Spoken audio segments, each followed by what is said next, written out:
విజయనగరం జిల్లా భోగాపురంలో తలపెట్టిన అల్లూరి సీతారామరాజు అంతర్జాతీయ విమానాశ్రయ నిర్మాణ పనులు ముమ్మరంగా సాగుతున్నాయి. ఇక మొదటి విడత కింద 4,650 కోట్లతో జీఎంఆర్ సంస్థ ఈ పనులు చేపట్టింది.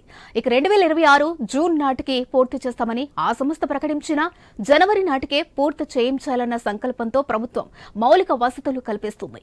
ఇక NH-16 నుంచి విమానాశ్రయం వరకు అనుసంధాన రహదారికి భోగాపురం మండలంలోని 4 గ్రామాల పరిధిలో 60 ఎకరాలు సేకరించారు.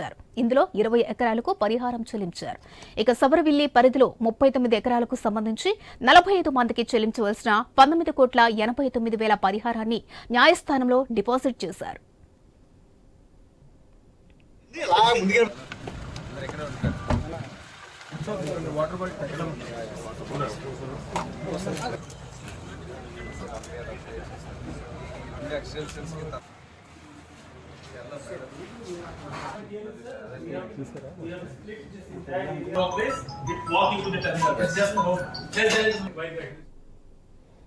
ఇక బసవపాలెం వద్ద విమానాశ్రయం సిబ్బంది నివాస గృహ సముదాయం నిర్మాణానికి 24 ఎకరాలు గుర్తించారు. మరోవైపు 132/33 kV విద్యుత్ ఉప కేంద్రం నిర్మాణానికి 4.5 ఎకరాలు సేకరించగా అందుకోసం ప్రభుత్వం 70,21,00,000 విడుదల చేయాల్సి ఉంది.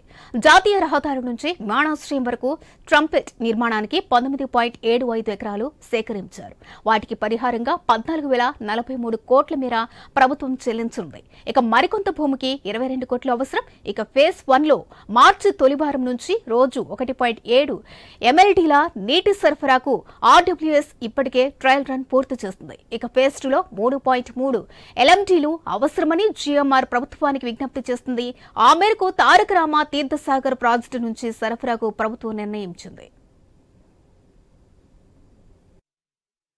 సివిల్ ఏవియేషన్ మినిస్టర్ గా పదవీ బాధ్యతలు స్వీకరించిన తర్వాత మొట్టమొదటిసారిగా మన ఉత్తరాంధ్రకి గుండెకాయలాగా ఉన్నటువంటి ఎయిర్పోర్ట్ ప్రాజెక్టు భోగాపురం ప్రాజెక్ట్ ని సందర్శించడం జరిగింది.